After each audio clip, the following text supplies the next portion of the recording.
Okay, so we're diving into some seriously fascinating spots today, abandoned places across America, and it's really amazing what these places can tell us about our history. It's true. Like you can really get a sense of the past just by looking at these remnants of what used to be. Exactly, and we've got this incredible overview put together so we can quickly jump into the stories behind these forgotten places. Yeah, I'm excited to dig in. All right, so let's start with Detroit, Michigan. Once the heart of American industry, but the economic shifts really hit hard and left behind some incredible structures just standing empty. Yeah, like Michigan Central Station, right? And that's the one. I mean, just looking at it even now, it's almost overwhelming. You get a sense of just how huge Detroit's industry once was. Yeah, it's a powerful visual reminder of, Yeah. how quickly things can change. I mean, think about it. That boom fueled by the auto industry in the early 20th century. Yeah, the automobile really put Detroit on the map. Absolutely. And then you have globalization and automation really hitting that industry hard, leading to the decline. So these aren't just abandoned buildings, right? They're kind of monuments to economic transformation. Yeah, exactly. Like these echoes of what was and what could be.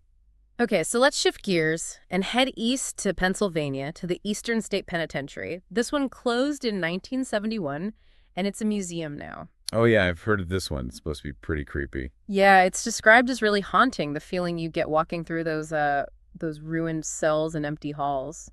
It's interesting, though, right? Because unlike those, like perfectly preserved historical sites, this one really makes you think about like the darker side of things. Yeah, it makes you think about confinement and how our views on punishment have changed so much over time. Definitely a lot to unpack there. Okay, next up, we're going all the way across the country to Bodie, California. This is like the classic 19th century gold rush ghost town. Oh, wow. So like a real Wild West kind of place. Yeah, and the crazy thing is the old buildings, even personal belongings are still there, just left as they were. Whoa, that's wild. So it's like frozen in time. Right, and because of that, you get this incredibly direct link to the lives of the people who lived there during the gold rush. You can almost imagine them going about their daily routines. And then just picking up and leaving when the gold ran out. Yeah, it really shows how quickly these boom towns could rise and fall. I mean, that's the nature of, chasing those precious resources, I guess. Definitely. So now let's jump to a much more recent example of abandonment. Six Flags New Orleans. This one has a very different feel. Oh, yeah. What happened there? Well, it was abandoned after Hurricane Katrina in 2005, and it's just been left. That's right. I remember seeing pictures. It's kind of eerie, Yeah. seeing a place meant for fun like that, just deserted. Yeah, the images are striking. Rusty roller coasters, empty ride areas. It's described as creepy but interesting. It's a powerful reminder of the forces of nature, right? How even our strongest structures can be vulnerable. Yeah, and the contrast between what it was supposed to be a place of joy and excitement and what it is now, it makes you think. Definitely a sobering thought.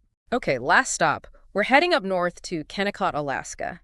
This is an abandoned copper mining town, similar to Detroit in a way. Right, in that it was built around a specific industry. Exactly. It thrived while the copper was abundant, but then once the resource ran out, well, the town was deserted.